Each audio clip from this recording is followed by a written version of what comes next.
Buenas a todos, soy Marcelo Borche y en los videos anteriores abordé la figura de Stalin desde la verdad histórica y no desde donde los reaccionarios proimperialistas e imperialistas yanquis la han contado durante décadas con las mentiras más repugnantes. Comencé con una breve reseña biográfica hasta abordar los temas que más controversias les han querido generar. Luego les hablé de la problemática de la colectivización y, llegando al final, les prometí hablar sobre otro tema donde la mentira ha campeado durante años. Les hablaré del asesinato de Sergei Kirov. Pues bien, ahí les va la verdad de este hecho. El 1 de diciembre de 1934, Sergei Kirov, mientras trabajaba en el Instituto Smolny, fue asesinado por Lenin Nikolaev, un miembro del partido que había sido funcionario del Comisariado de Inspección en Leningrado, pero que había sido degradado desde la abolición del mismo. Sus protestas le valieron ser expulsado del partido. Era asimismo un incompetente y había estado implicado en diversas actividades irregulares, pero fue admitido de nuevo 2 meses más tarde, tras prometer que acataría la disciplina del partido. Con toda claridad, no se había reconciliado con el partido y terminaría recurriendo al terrorismo para lograr su venganza. Era un elemento descontento que fácilmente se prestó a trabajar para la oposición. Kirov era el jefe del Soviet de Leningrado. En la dirección del partido se le consideraba el sucesor más probable de Stalin. Su asesinato, por lo tanto, no podía ser visto únicamente como un acto de venganza. Fue principalmente un acto de terror político. El atentado contra la vida de Lenin en 1918 había sido realizado por un social revolucionario y no por un miembro del partido. Kirov fue asesinado por un miembro del partido.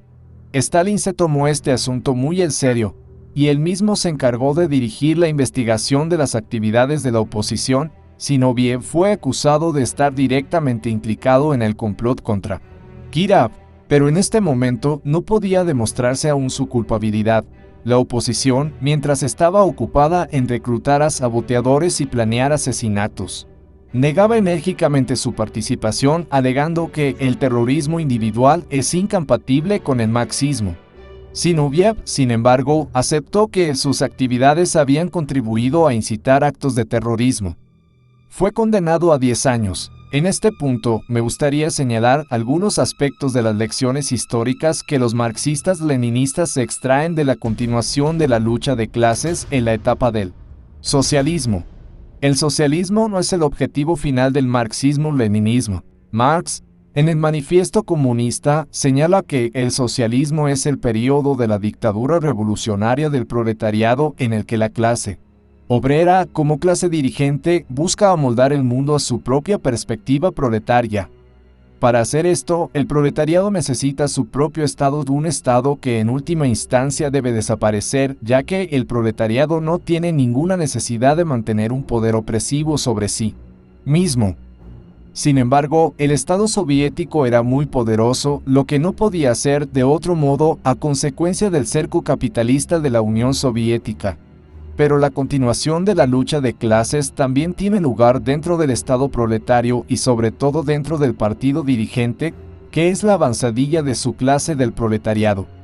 Siendo este el caso, puesto que siempre habrá necesidad de lucha y controversia dentro del partido de la clase obrera, debe reconocerse que esta controversia también reflejará la lucha de clases en la sociedad y que los desposeídos y los nuevos elementos burgueses procurarán ganar poder para defender sus intereses dentro del partido. Cuando los miembros de la oposición recurrieron al sabotaje y el terror al no poder ganar apoyos dentro del partido, se convirtieron en instrumentos, quizás sin ser conscientes algunos de ellos, en manos de los que intentaban derrocar al poder soviético.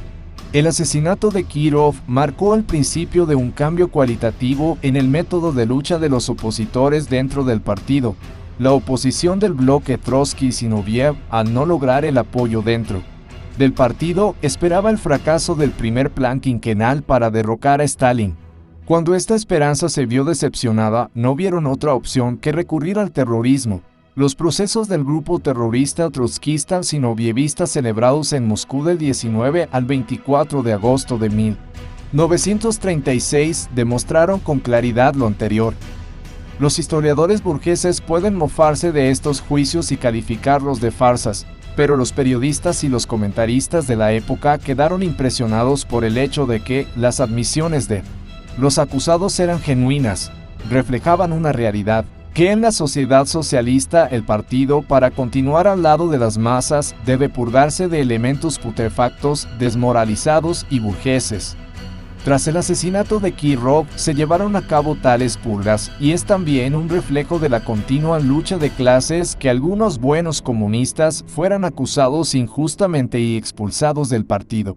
Pero es inevitable la necesidad de tales purgas en la etapa del socialismo para prevenir la restauración capitalista y la degeneración de la dirección de la clase obrera. Quizás el individuo más siniestro de la oposición que ostentó el poderoso cargo de vicepresidente de la Policía de Seguridad, la OGPU, era Henry G. Yagoda.